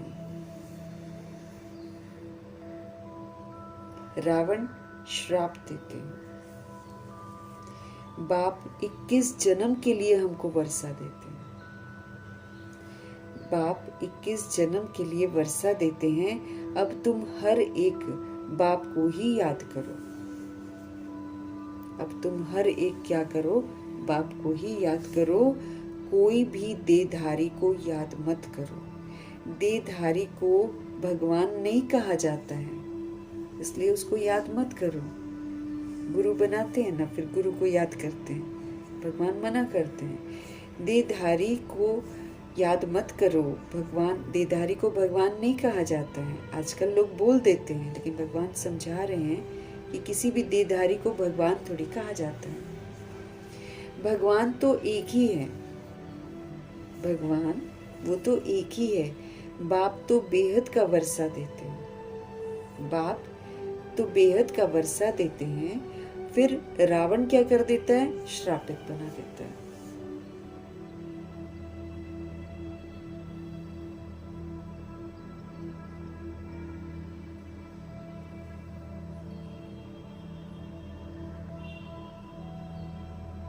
तो बाबा कहते हैं इस समय भारत श्रापित है, बहुत दुखी है। इस समय भारत श्रापित है, बहुत दुखी है। अब इस रावण पर जीत पानी है। गाया भी जाता है, दे दान तो छूटे ग्रहण। गाया भी जाता है, दे दान तो छूटे ग्रहण। वो ग्रहण जो लगता है ना, वो तो पृथ्वी का परछाया है। जो जिसको लोग मना उस दिन बोलेंगे इतने समय में खाना नहीं खाओ, खाना बनाओ नहीं, है ना, और फिर तुलसी के पत्ते डालेंगे खाने में। बहुत कुछ करते ना, नाम जपते रहते हैं। लेकिन भगवान जी क्या समझा रहे हैं कि भाई तुम विकारों का दान दो तो तुम्हारे ग्रहण छूटे। रावण ने तुमको श्रापित कर दिया है, तुमको देह अभिमान में लाकर विकारी बना दिया है। इस समय पूरा भारत श्रापित है, क्योंकि सबके अंदर रावण है। देह का अभिमान रावण ही तो है। आत्मा अपने आप को देह समझती है, तो क्या कर रही है? रावण की मत पर चल रही है ना।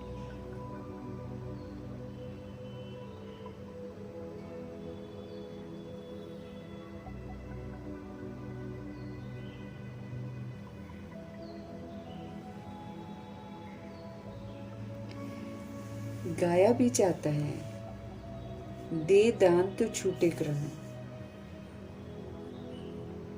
वो जो दुनिया में ग्रहण लगता है, बाबा कहते हैं, वो तो पृथ्वी का परछाया है। वो तो शैडोज ही आ जाती है ना, सोलर इक्लिप्स और ल्यूनर इक्लिप्स जो होता है। बाबा कहते हैं वो तो पृथ्वी की परछाया पड़ती है। ग्रहण तो ये रावण का लगा हुआ है, हमारे अंदर विकार है, ये है ग्रहण लगा हुआ। बाबा कहते तुम इसका दान दो। इसका दान देकर तुम विकार को फिर कभी यूज मत करो, तब जाकर तुम्हारा ग्रहण छूटे।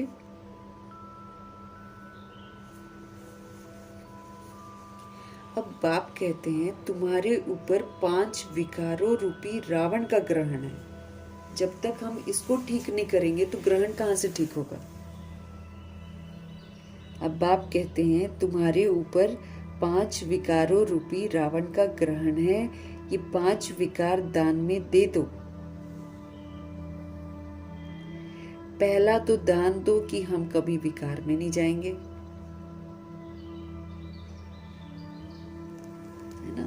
आंखों से हम देह को देखते हैं या सोचते हैं, है ना। बाबा ने बोला देह को सोचते हो, देह के बारे में, देह को देखते हो, देह की बातें तुम सुनते हो, तो ये सारा विकार ही तो है। और है क्या ये? तो ये जब तक मेरी जिंदगी में है, तब तक मेरी जिंदगी में ग्रहण लगा रहेगा। ग्रहण लगा रहेगा, दुख अशांति रहेगी रहेगी, क्योंकि हमने दान दिया ही नहीं है। अब हम दूसरा तीसरा दान करते रहते हैं ना, लेकिन दान यहाँ पर किसको कर, 5 विकारों का दान, 5 विकारों का दान। तो बाप कहते हैं तुम्हारे ऊपर 5 विकारों रूपी रावण का ग्रहण लगा हुआ है। ये 5 विकार तुम क्या करो, तुम दान में दे दो। 5 विकार, ये 5 विकार तुम दान में दे दो तो ग्रहण छूट जाएगा, दुख संकट मुसीबतें सब छूट जाएंगी। पहला तो दान दो कि हम कभी भी विकार में नहीं जाएंगे, ये पहला दान करो। ये जो काम कटारी है ना, ये जो काम विकार है, यही मनुष्य को क्या करता है, पतित बना देता है।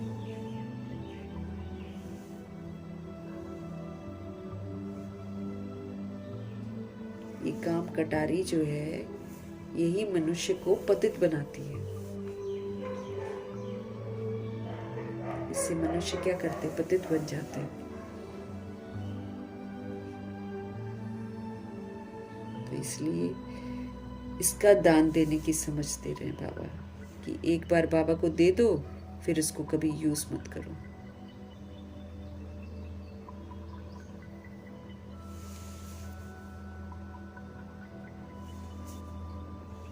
ये जब तक हमारी जिंदगी में है कोई भी विकार, तब तक हम ग्रहण लगा हुआ है। बाकी दान पुण्य करने से ग्रहण नहीं छूटता, प्रैक्टिकल में ये करना पड़ता है। अच्छा, मीठे मीठे सिकिले दे बच्चों प्रति माता पिता बाप दादा का याद प्यार और गुड मॉर्निंग। रूहानी बाप की रूहानी बच्चों को नमस्ते। हम रूहानी बच्चों की भी रूहानी बाप को दिल से, जान से, सिख से, प्रेम से, अदब से, पूरे रिस्पेक्ट से, पूरे रिगार्ड से प्यार भरी नमस्ते और तहे दिल से मीठे परमात्मा जी का धन्यवाद।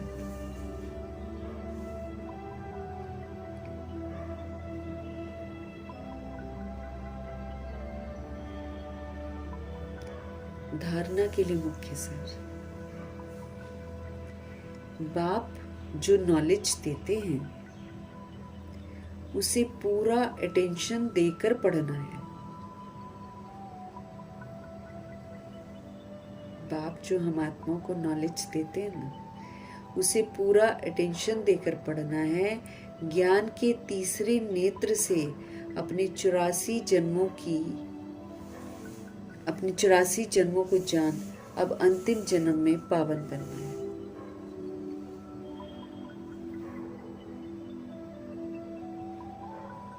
बाप जो हम आत्माओं को नॉलेज देते हैं उसे पूरा अटेंशन देकर हमको पढ़ना है। ज्ञान के तीसरे नेत्र से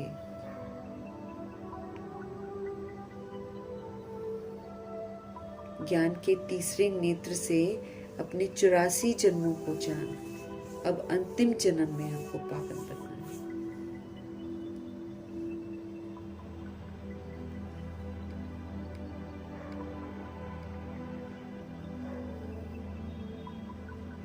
तो शिव बाबा जो नॉलेज हमको देते हैं उसको हमें पूरा अटेंशन देकर पढ़ना है और ज्ञान का जो तीसरा नेत्र है उससे अपने 84 जन्मों को जानकर अब ये जो अंतिम जन्म है इसमें हमें पावन जरूर बनना है।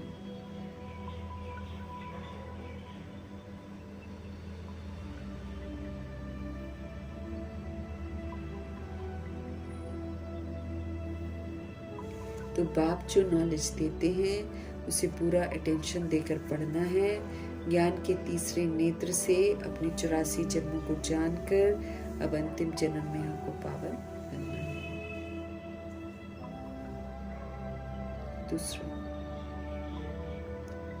रावण के श्राप से बचने के लिए हमको एक बाप की याद में रहना है। रावण के श्राप से बचने के लिए हमको एक बाप की याद में रहना है। 5 विकारों का दान दे देना है, नहीं तो ये हमको श्रापित करता जाएगा। अगर हम ये सारे विकारों को नहीं छोड़ते हैं ना, सूक्ष्म भी है इसका रूप और स्थूल भी इसका रूप है, बड़ा रूप भी है और सटल रूप भी है। तो रावण के श्राप से अगर हम आत्माएं बचना चाहते हैं तो एक बाप को याद करना है, उनकी यादों में रहना है।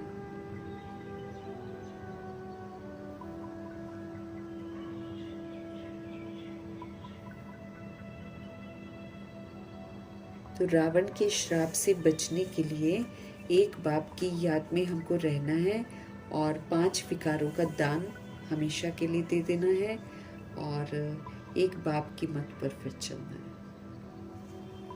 अगर हम बचना चाहते हैं तो। सदगुरु जी का वरदान, ताज और तिलक को धारण करो।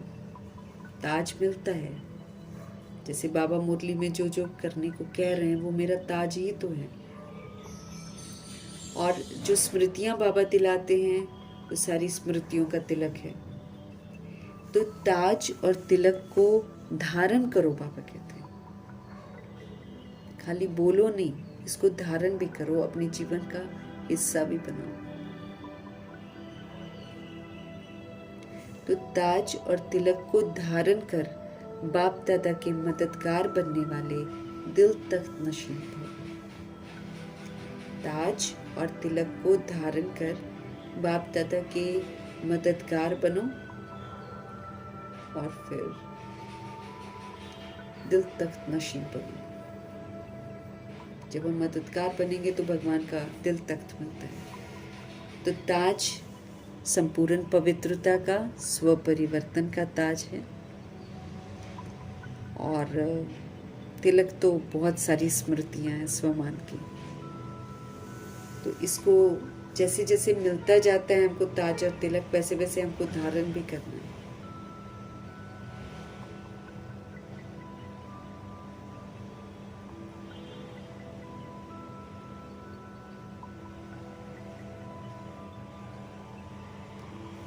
तो ताज तिलक को धारण करके बाप दादा का मददगार बनेंगे। अगर हम ये रिस्पॉन्सिबिलिटी ले लेते हैं मतलब हम बाबा को मदद कर रहे हैं। अगर हम तिलक को मिटने नहीं देते हैं, स्वमान सारे याद रखते हैं और स्वमान के प्रमाण काम करते हैं, तो फिर हम बाबा के मददगार बनते हैं। जब हम ऐसा करेंगे तो फिर बाबा अपना दिल तख्त देते हैं। जब कोई तख्त पर बैठते हैं, बाबा कहते हैं सिंहासन पर बैठता है कोई, तो तिलक और ताज उनकी निशानी होती है। एक तो सिर पे ताज होता है और फिर तिलक भी लगा होता है। तो बाबा कहते हैं जब कोई तख्त पर बैठते हैं ना तो उनको ताज भी होता है, उनको तिलक भी होता है। ये उनकी निशानी होती है कि वो राजा हैं। ऐसे जो दिल तख्त नशीन होते हैं,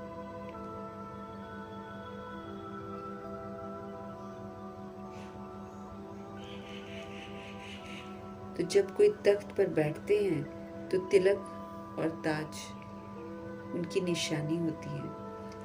ऐसे ही जो दिल तख्त नशीन है, जिन्होंने भगवान के दिल तख्त को उसका हक पाया है, ऐसे जो दिल तख्त नशीन है, उनके मस्तक पर हमेशा अविनाशी आत्मा की स्थिति का तिलक दूर से ही चमकता हुआ नजर आता है। जो दिल तख्त नशीन है, जो बाबा के दिल तख्त के हकदार बने हैं, उनके मस्तक पर आप क्या देखेंगे? सदैव वो अविनाशी सोल जो है ना, जो अविनाशी सोल की स्थिति होती है, सतोगुणी स्थिति होती है, उसका जो तिलक है वो दूर से ही चमकता हुआ नजर आता है। सर्व आत्माओं के कल्याण की शुभ भावना उनके नैनों से व मुखड़े से दिखाई देती है। सभी आत्माओं के कल्याण की शुभ भावना उनके नैनों से व मुखड़े से दिखाई देती है। उनका हर संकल्प, उनका हर वचन, उनका हर कर्म बाप के समान होता है। तो जब भी कोई तख्त पर बैठता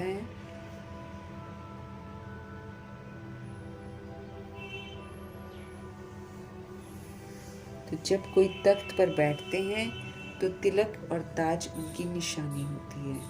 ऐसे ही जो दिल तख्त नशीन है, उनके मस्तक पर हमेशा अविनाशी आत्मा की स्थिति का तिलक दूर से ही चमकता हुआ नजर आता है। सभी आत्माओं के कल्याण की शुभ भावना उनके नैनों से व मुखड़े से दिखाई देती है।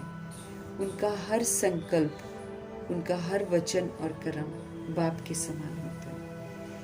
उनका हर संकल्प, उनका वचन, उनका कर्म बाप के समान होता है।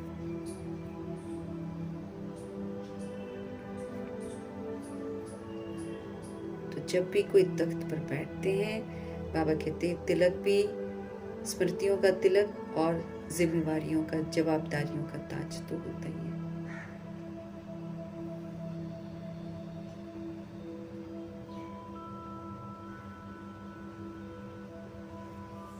तो अपने ताज और तिलक को संभाल कर रखना है, तो फिर दिल तख्त नशीन बनेंगे। और फिर जब हम सोल कॉन्शियस बनेंगे तो वो जो आत्मा की स्थिति ना, सतोगुणी आत्मा की स्थिति, वो तो अविनाशी है।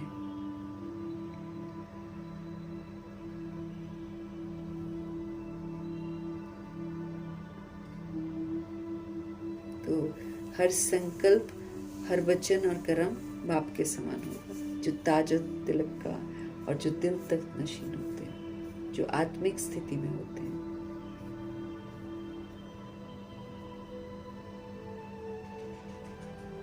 स्लोगन है, सरल याद के लिए सरलता का गुण धारण करो। अगर हम चाहते हैं ना हमारी याद बड़ी इजी हो जाए, बहुत सरल हो जाए, तो इसलिए क्या करना पड़ेगा? सरलता का गुण धारण करो। सरल हो जाओ, इजी हो जाओ, ना कॉम्प्लिकेटिंग नहीं होना। तो स्लोगन है, सरल याद के लिए सरलता का गुण धारण करो। अपने संस्कारों को क्या करो? सरल बना लो। अपने संस्कारों को सरल बना लो।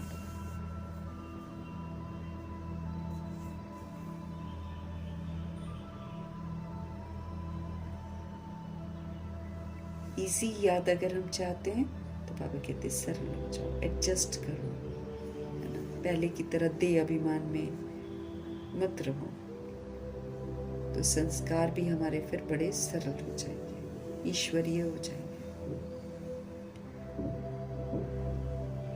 अव्यक्त इशारे हैं अचल अडोल एक रस स्थिति में रहने के, इसको अनुभव करना है।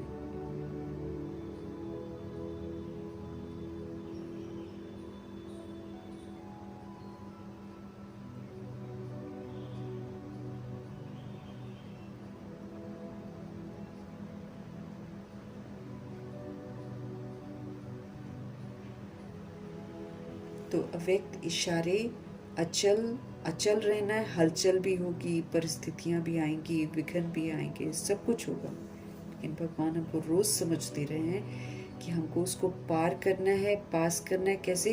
अचल रहकर, अडोल रहकर, एक रस स्थिति, कभी ऊपर कभी नीचे, कभी कैसी, ऐसे नहीं बाबा बोलते हैं, एक रस स्थिति। और वो तब होगी जब हम भगवान से सारे रस ले लेंगे। एक भगवान से सारे रस लेने वाली सोल एक रस हो जाती है। शक्तिशाली स्थिति है ये।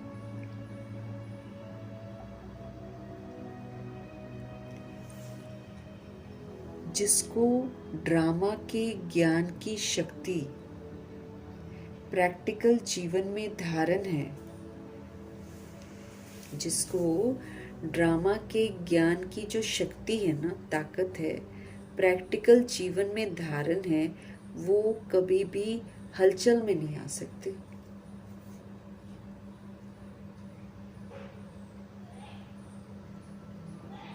जिसको ड्रामा के ज्ञान की शक्ति प्रैक्टिकल जीवन में जिन्होंने धारण कर ली है,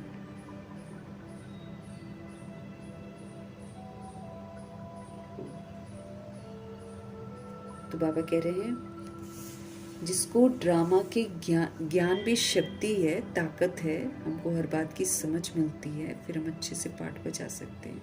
इसलिए बाबा बोल रहे हैं कि जिसको ड्रामा के ज्ञान की शक्ति प्रैक्टिकल जीवन में धारण है, एक तो हम सुनते हैं, समझते हैं, एक हम उसी प्रमाण फिर पाठ बजाते हैं। तो बाबा कहते हैं जिसको ड्रामा के ज्ञान की शक्ति प्रैक्टिकल जीवन में धारण है, वो तो कभी भी हलचल में आ नहीं सकती। जब समझ लिया है ज्ञान, जब उसको धारण कर लिया है, अपनी लाइफ में ज्ञान को यूज कर रहे हैं, तो वो तो कभी हलचल में नहीं आ सकते।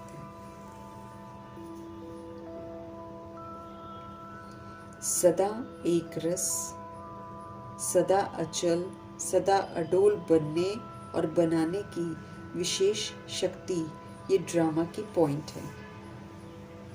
सदा एक रस रहना है, सदा अचल रहना है, सदा अडोल रहना है। तो सदा एक रस, सदा अचल, सदा अडोल बनने और बनाने की विशेष शक्ति ये ड्रामा की पॉइंट है।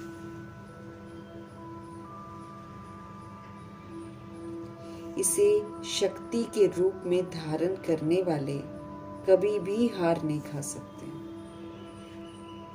जो इसे शक्ति के रूप में धारण करते हैं वो कभी हार नहीं खा सकते हैं।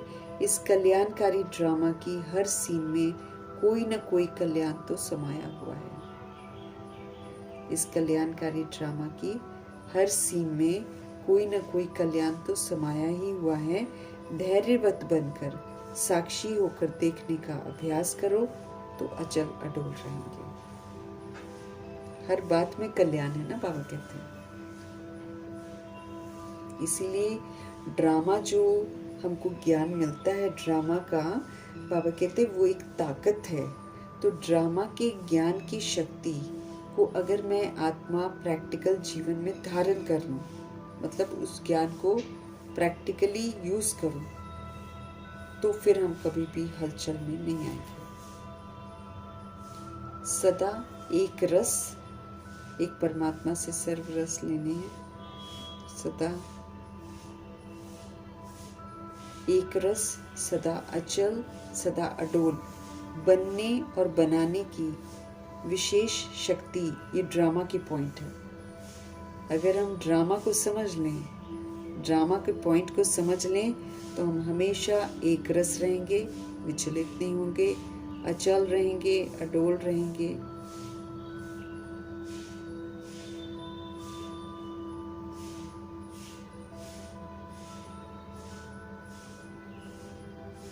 तो ये ड्रामा की पॉइंट अगर मेरी बुद्धि में है तो हम कभी भी विचलित नहीं होंगे।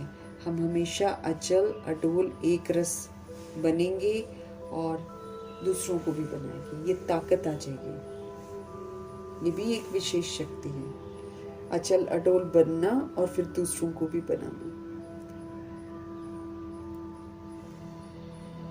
बाबा कहते हैं इसे ड्रामा की पॉइंट को शक्ति के रूप में धारण करो। अगर शक्ति के रूप में धारण कर लेंगे तो हम कभी भी हार नहीं खा सकते।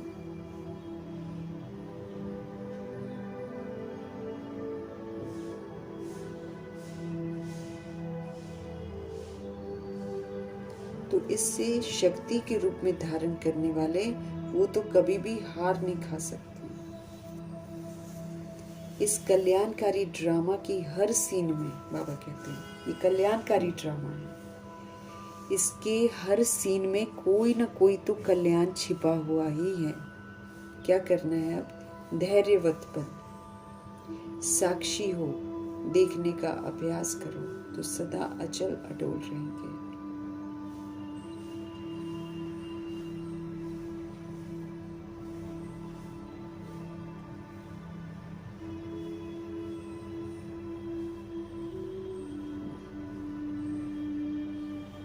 ड्रामा के ज्ञान की शक्ति को प्रैक्टिकल जीवन में हमको धारण करना है। मतलब ड्रामा जो बताता है, ज्ञान जो बताता है, उसको जीवन में यूज करना है। नॉलेज से फुल हो जाना है तो हम हलचल में आएंगे नहीं, चाहे सारा हलचल में हो जाए। बिंदी लगानी, बाबा कहते हैं आत्मा बिंदी, बाबा बिंदी, ड्रामा बिंदी। तो जब इस राज को हम समझ जाते हैं तो हम हलचल में नहीं आ सकते। तो सदा एक रस अगर रहना है, अचल अडोल बनना है और बनाने की विशेष शक्ति अगर धारण करनी है, तो बाबा कहते हैं ये ड्रामा के पॉइंट को ले लो। ड्रामा न्यायकारी है, ड्रामा कल्याणकारी है।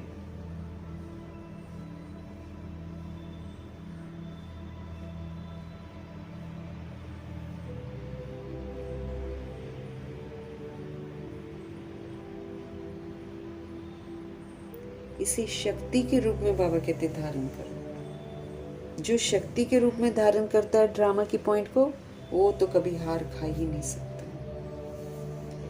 कल्याणकारी ड्रामा है, इसकी हर सीन में कल्याण है। इसीलिए बाबा कहते थोड़ा धैर्यवत होकर रहो, साक्षी होकर सब कुछ देखो, डिटैच होकर सब कुछ करो, देखो।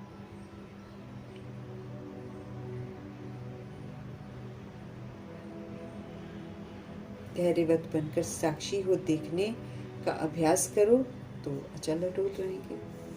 नॉलेजफुल होकर और धीरज के साथ जब हम देखेंगे, प्रैक्टिस इसकी कर लेंगे, तो कितनी भी बड़ी हलचल क्यों ना हो, हम अचल अडोल रहेंगे। यही तो पुरुषार्थ करना है एंड की सेवाओं के लिए, क्योंकि उसमें हमको ऐसे ही रहना है, अचल अडोल, शांत, स्थिर, और फिर सारी रूहें होंगी तो उनको सशक्त बनाना।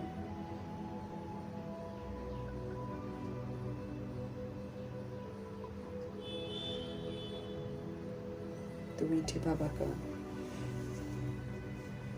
धन्यवाद करेंगे। ब्रह्मा माँ का धन्यवाद, जगदम्बा माँ का धन्यवाद, गुलजार दादी जी का धन्यवाद, अष्टरत्न का धन्यवाद, नवग्रहों का धन्यवाद, एडवांस पार्टी की सारी सोल्स का धन्यवाद, बची हुई जितनी भी आत्माएं हैं सबका धन्यवाद, 5 तत्वों का धन्यवाद, ड्रामा का धन्यवाद, प्रकृति का धन्यवाद, माया का धन्यवाद, यमदूत का धन्यवाद, करोड़ों की आबादी का धन्यवाद, साधनों का धन्यवाद, साधन बनाने वालों का धन्यवाद, साथ में रहने वाली सोल्स का धन्यवाद, सहयोगी आत्माओं का धन्यवाद,